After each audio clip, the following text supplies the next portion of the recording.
Hi there, welcome to my channel and welcome to 1801 of the Decades Challenge. And this is my first year playing the Decades Challenge on my PC, so obviously I had to rebuild the lot and I've had to move the families across. So I'm just going to go around and just assign beds and do various other things. We're on a larger lot than we were before, so there are a couple of differences, but I'll go over that as we go through the episode. And the only thing a little bit disappointing about moving the family is that Penny and Elizabeth are no longer showing as sisters because they lived in separate households and it's not carried across their relation, but we still know that they're related, we still know that they're family, and I will throw up a family tree. I have my own family tree that I've kept of everyone in the Decades Challenge anyway. I'll keep including that when it's appropriate, just to remind you all of how everyone is related. And with that, let's get into this week's episode.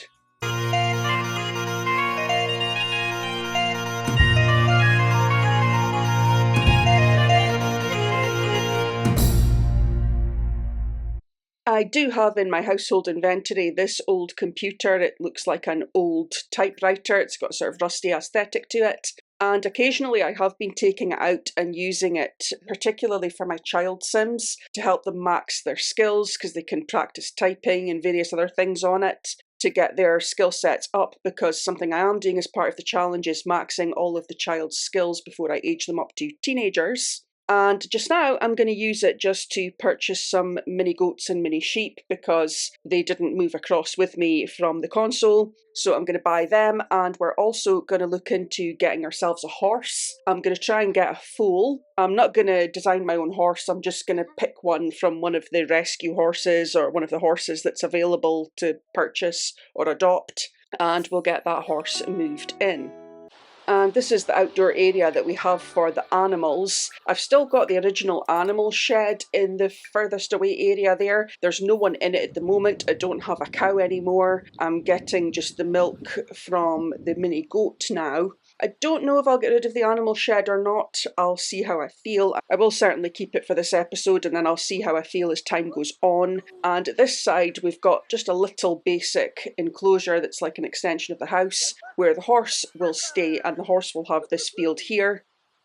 I've also added a rocking chair so that I can help Anne get through her aspiration. I want Anne to complete her aspiration before she ages up to a young adult and before I marry her off, because she is not the heir to this household. So I'm going to work through that with her before she leaves, and I'll do the same thing with Audrey as well. And out here it looks a little bit different. I've put some of these like earth patches in so that we can have a little farm area out here. I was growing the crops inside in a sheltered area, but I'm going to grow them outside now, and I'm going to grow the sort of specific farm crops. I also have to do this anyway as part of Alexander's aspiration. And again, although Alexander is the heir and I'll have more time to complete his aspiration, I would like to get most of it done before he marries, because once he gets married, the focus will then obviously be his babies and his children.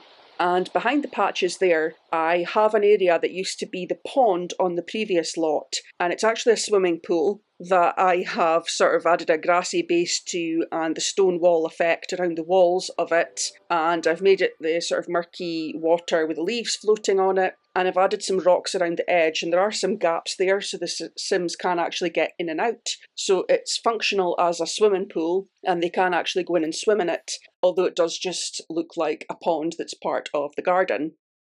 And I'm getting a welcome wagon because obviously we have effectively newly moved into this area, and the welcome wagon is actually one of my own created Sims. And this is Edward. Edward hasn't actually joined the official storyline yet. I just created him and put him into the game already because he will be getting used probably in 1802 or 1803. He'll certainly be coming into the story shortly. So I just put him in so that he was already there, and I could start building some relationships in the background. So he is someone that Alexander should become friends with, so I'm going to have Alexander go out and chat with him. And if he is here as the welcome wagon, we'll just bring him in and I'll introduce him to everyone else, and that way the family will be aware of him, they will know who he is.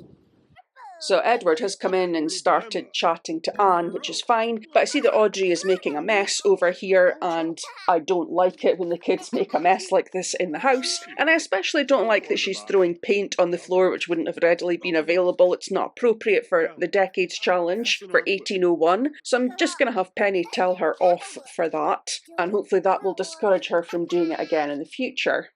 And everyone's just sitting around having a chat. Edward is our welcome wagon. He was the only member, or the only person that came along as part of the welcome wagon, which is probably correct because prior to starting playing on the PC, I did actually go through every single one of the worlds, countries, neighbourhoods, whatever you want to call them, and I deleted all the households except for the ones that had pre-made townies in them. So any empty lots, any houses that were empty, anything else, and any community lots have all been completely removed from the game and flattened and put back to base 0. And the idea is that as I go through the Decades Challenge and as my family grows and expands, I will build on the empty lots, and it will be my own builds that exist on those lots and my own Sims that live in them as we develop the story.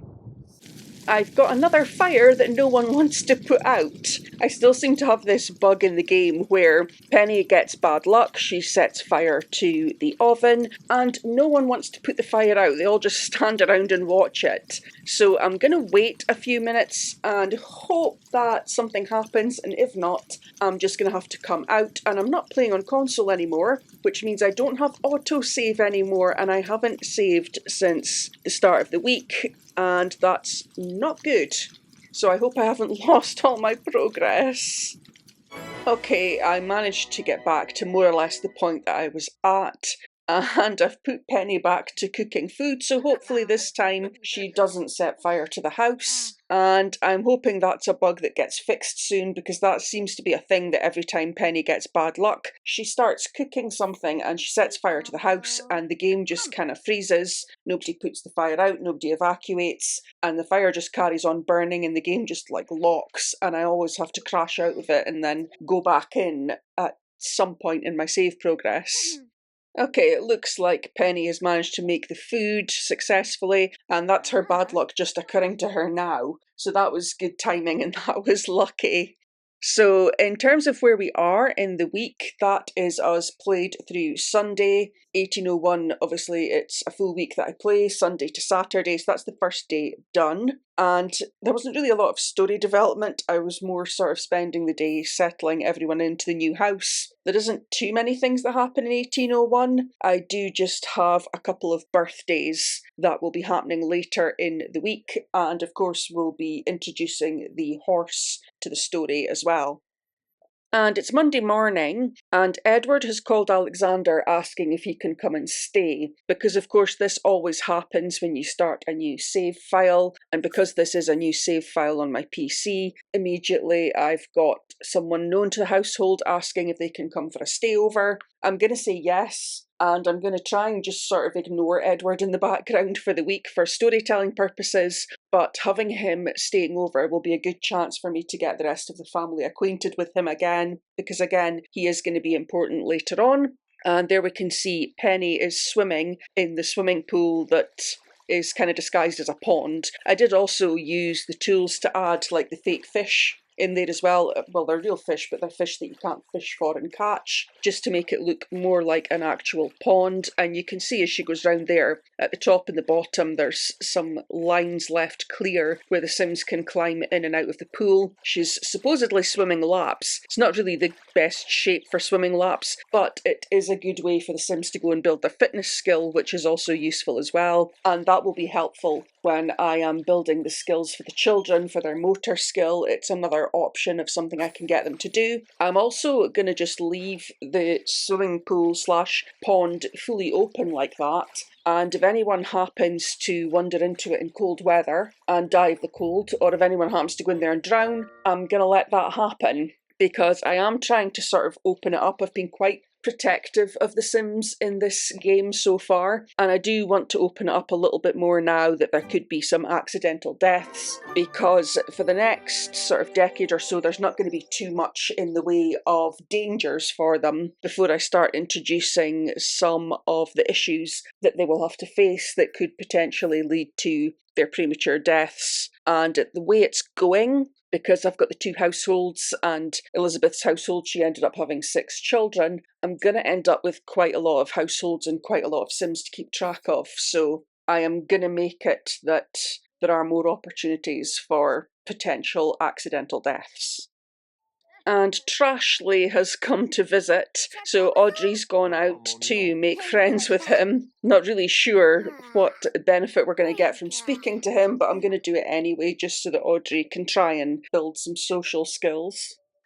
And in the early hours of Tuesday morning, I am regretting that I asked Penny to take a skillful sleep, because the first thing she's done is pick up Rory's violin, and because she's never played a violin before, I'm now having to listen to her terrible music playing skills. And because it is Tuesday morning, it's time for a birthday, and the birthday is in our second household, the MacLeod household, and it's the youngest member of the family, Victor. Conveniently, I have a birthday cake that copied across from the lot that I saved into my library, which is handy because I'm now going to get Victor to add candles and blow them out, and he is going to age up from a child to a teenager, which means we officially have no children or younger in our second household now. And here he goes, Victor is blowing out his candles. And as I've probably mentioned before, when Victor aged up to a child, he's going to be a little bit different from his older siblings. He's not quite so concerned with the materialistic things as the rest of the MacLeod household are, mostly because as the last child, as the youngest child, he's not really going to be left much of an inheritance. So his first trait was that he was active. His aspiration is going to be outdoor enthusiast, and he is going to love the outdoors, because Victor is going to have to take more of a sort of practical, hands-on approach to life. Unlike his, well, especially his oldest siblings, who will get some inheritance from this household, Victor will get very little, and he will have to find his own way in the world, and that will include making his own money. So there's Victor there. Like his older siblings, he's grown up with that slightly odd body type, which I think comes from their father, Stuart. He had that sort of body type. And I'm now just going to take him into Cass and obviously put him into period-appropriate clothing, and I'll maybe make a couple of changes to his body just to sort of even out his proportions a little bit and make them look a little bit more natural and realistic. Victor conveniently has quite a lot of freckles on his face as he has grown up, which I think is appropriate considering he's going to be living the outdoor lifestyle, that he would have freckles and sort of a little bit of sun damage effects on his skin. So I'm now just going to go away and find some clothing for him, which is probably going to be halfway between what his brothers wear and what Alexander and Rory wear in our main household, because he's not going to be quite as formal or well-dressed as his brothers, but I also don't want him to be quite as scruffy or as basic as our main household, because he is still living in the mansion at the moment. So I'm just gonna fix his body a little bit there. For Victor, that looks a little bit better. It's not that I'm going out of my way to try to make him have like a perfect body or anything, but it does look a little bit ridiculous when they have those really thin, narrow hips and thighs, and then they have that sort of bloated belly. But it's not a belly from like being overweight, it's because the appearance of the body is of a thin body, but the belly sticks out like they're overweight, and it doesn't make any sense. So I'm just tidying up that a little bit, making his legs a little bit thicker as well to be a bit more proportionate, and then I'm going to get his clothing sorted. Okay, so this is Victor's everyday wear, which is actually the same as Richard's everyday wear. This is his formal wear, which is similar to the formal wear that some of his brothers wear. This is his sportswear, which is the same as certainly Alfred's sportswear. I wish that didn't have the logo on it on that top, but otherwise it's fine. This is his sleepwear, which is fairly similar to what his brothers wear. This is his party wear, which is slightly less formal without the ties or anything. Swimwear, again, it's just that swimwear that I'm using for everybody for this time period. His warm weather wear is this outfit. And this is his cold weather wear, which is similar to what the twins wear, his older brother, for their cold weather wear. And that is Victor. Still Tuesday, we're into the afternoon now, and I'm going to have Rory see what sort of horses are available. So these are our rescue horses. I'm going to have a quick look through them. Normally the rescue horses have behavioural issues, and as this challenge, or as this particular playthrough is not really focused on rehabilitating horses, I don't want to take one on that's going to be too much like hard work. I need to have a horse that I can train to reasonable behavioural standards. So if all of these horses are a bit too chaotic, I'll probably just go to adopting a horse rather than rescuing a horse. Okay, so none of those horses were really appropriate, so I'm now going to go to adopt a horse, or it's called purchase a horse apparently, and I'm going to decide between one of these horses. Ideally I want a foal, so I'm just going to see what our choices for foals are. So we've got Potatoes, we've got Endeavour, we've got Sugarbush, who I'm tempted to take just because Sugarbush is a brilliant name for a horse. But let me have a look at their traits and have a little think about what my options are. Okay, I'm going to go for it. I'm taking Sugarbush, and I'm going to keep the name of Sugarbush. And she is a mare. She's a Missouri fox trotter. And her traits are, she is intelligent, independent, and a free spirit. And I think that one of those, either the independent or the free spirit, means that she doesn't need quite as much attention as other horses, which could come in handy because the Sims will be busy doing other things on the farm and they won't really have time to give her a lot of attention throughout the day. So she should settle in quite nicely, we should be able to train her quite easily, and she will be a good start for us having horses here. And also the benefit of her being a mare is that I could potentially take her away and get her pregnant, and she can have a baby, and that will allow us to continue having horses in the household going forward. And there she is, we're keeping the name Sugarbush MacDonald. And now I'll just get her moved across into her paddock and settled into the household. Where is she? There she is there with Rory. Okay, brilliant. There is Sugarbush. So since Rory collected Sugarbush, I'll have him just do a little bit of bonding with her, but ultimately Rory will be the one that does most of the caretaking for Sugarbush, and he will be the sort of main person looking after the horses. And the horses, there will always be at least one horse in the household going forward with this family. I didn't really want to get a ball for the horse to play with, but I can see that her fun needs going down already, so I'm just going to put it in there because unfortunately I haven't really played with the horses too much, and I'm not really sure if there is another good way to get their fun need up other than just like constantly interacting with them, which I don't really have time to do, so I'm just going to put that there for her to play with to keep her happy for now. And here we have Anne calling her brother Alexander, who both live in the same household together, asking him if he wants to sneak out to an all-night party. Sims logic for you. Another unfortunate thing about the fact that I've started on a new lot is that it's reset the progress I had made with Alexander for befriending the birds in the tree, so we're having to start all over again with that part for his aspiration, because he's going to have to befriend them and he's going to have to gift them things to complete his aspiration. Luckily I do have more time with Alexander, with him being the heir, but unfortunately it does mean he'll be spending most of this week talking to the birds. It's Wednesday and we're back across at our second household, the MacLeod household, because we have another birthday. This time it's Alfred, who is the second oldest child in the family. He's going to be aging up from a teen to a young adult. And I'm probably going to move him out this week as well. I was going to let him stay in this household a little bit longer, but it's not really going to help with the development of his story or anyone else in this household to keep him here, so I'll probably just move him out. And here we go, Alfred is aging up to a young adult, and at this point I'm not going to change anything about him. I may change his wardrobe at some point, but at the moment I'm going to leave him in the clothes that he has. I'll just obviously be picking a third trait for him. So Alfred is proper and creative so far, and for his third trait he is going to be an art lover. Alfred is a little bit of an artist, so I think it's appropriate for him to have those traits. And because of that, his aspiration is going to be painter extraordinaire. And for now, I'm going to leave Alfred's story there, but we'll pick up with him again soon when he moves out and starts his own adult life.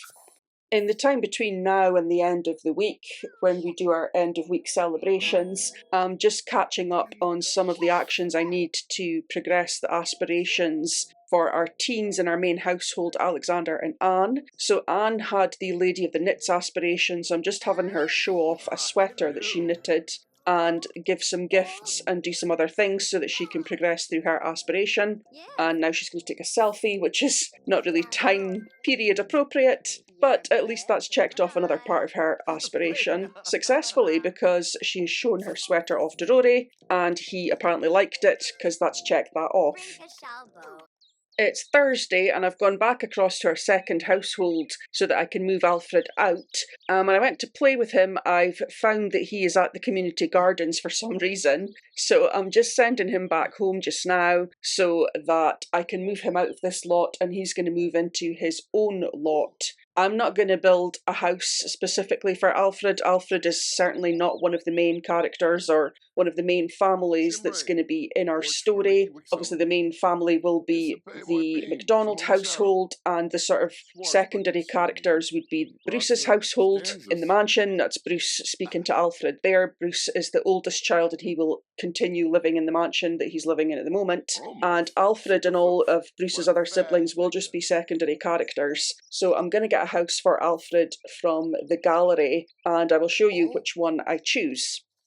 So this is Alfred now moved out into his own house, and this is in the same neighbourhood as the rest of his family. So I'm just going to zoom back out and show you his lot here, and I'll show you he's quite close by to the other households in this neighbourhood. So here on the other side of the water from him, we have the sort of abandoned mansion where the cousins all went camping that time. That's the lot at the top of the hill. And then further down the hill there, we have the main mansion, which is the MacLeod household where Bruce and Elizabeth and the rest of the siblings live. And then there in the bottom right, we have Alfred's household, which is very close by. So this neighbourhood is kind of the MacLeod's neighbourhood. And likewise, when the MacDonald family grow up, they'll kind of move out into the neighbouring houses there, and that will be their neighbourhood. It's Saturday, it's the end of the week, and that means it's the end of 1801, and it's time for another holiday. So 1801 was spring, and the holiday is Easter, and the tasks for Easter are to decorate, do baking, do cleaning, do an egg hunt, and have art and music spirit. So I'm going to make sure that everybody checks off everything to have a good holiday, which is probably going to take a little bit longer because everyone's a bit more grown up now. When I was dealing with infants and toddlers, not so many of those goals applied, but we've got 2 adults and 2 teenagers who will probably have to do everything on that list. And our 1 child in the household will probably have to do most of the things on that list. So we're going to do that, check that off for everybody, and that will be the end of 1801. So Rory and Penny, as the adults, have got all 5 activities available to them, and so does Alexander as a teenager, which means Anne will have all 5 available to her as well. So I'm just going to have a quick look at Audrey, who is a child, and see what activities she will have to complete. Okay, so Audrey has to do everything except the decorations, which I put up. That's not an activity they have to do, and unfortunately didn't check anything off for her. And she doesn't do baking. So cleaning, the egg hunt, and having the art and music spirit for her. And I seem to recall the toddlers and the infants, it just meant I had to spend a bit more time on the egg hunt to make sure that they definitely had a good holiday. So I'm thinking it'll be the same thing for Audrey here. It's taking a little bit longer to get things checked off for Audrey, but Penny there and Rory have both done enough to have a good holiday. So that means I just need to focus on the teenagers and Audrey now, just to make sure that everyone checks that off. Alexander is close to having a good holiday. The egg hunt is the main thing for the Easter holiday, so I'm just trying to get him to keep hunting and find some more eggs, and then that will probably be enough for him to have had a good holiday. The problem is, because there's not a lot of furniture in this house, I end up running out of places for the Sims to check for eggs. I tried to add a couple more sort of end tables and an extra unit in the kitchen and things, just to try and give everybody more spaces to look for eggs, and hopefully I won't run out before everyone manages to find what they need to have a good holiday. I've got the sisters out here dancing in front of the fire to try and give them the music spirit, and Penny's come out to join them singing, and in the background Rory is actually sleeping on the log behind them, and unfortunately Anne's getting hysterical, but she's done enough to have had a good holiday now, so I'm going to get her to calm herself. Oh no, she's fine, she's calmed herself down anyway. She has gotten hysterical a few times while I've been trying to get her to check things off for this holiday. Alexander was a little bit behind because he was doing all the chores on the farm today, but he's now dancing in front of the fire, and that has been enough for him to check off everything, and he's now going to have a good holiday. So the only person left now that I need to work on is Audrey. You can see everyone else there has done enough to have a good holiday. Oh, actually, Audrey has also done enough to have a good holiday, so I guess when she was dancing in front of the fire, she must have managed to check that off. Also in the background, the Sims have been sort of telling jokes to each other, and I think that in Audrey's case, she's been making a mess, which counts as a creative/art spirit activity for a child. So in fact, everybody has done everything they need to do, and they're going to have a good holiday, which means we are at the end of 1801. 1801 was a relatively uneventful year. We just had 2 birthdays in our second household. Victor aged up from a child to a teen, and Alfred aged up from a teen to a young adult, and Alfred also moved out into his own property. He took his share of the inheritance and he left the MacLeod household, which was a sensible thing to do because there isn't going to be much money to go around between the remaining siblings. And with that, I'm going to wind down 1801. We're settled into the new house now. We've got our horse as well. We added to the household this year, our main household, and I think we're quite well set up on the farm. So next year should be a little bit more eventful. 1802 will have quite a few more formative birthdays. In particular, it's probably about time for Audrey to age up to a teen, and in our second household we should start to see a little bit more action. And I will also revisit Alfred, and we'll give a little bit of an update on him and how he's settling into his new house. But for now, that's us done with the Decades Challenge for this year, this week. Thanks for watching.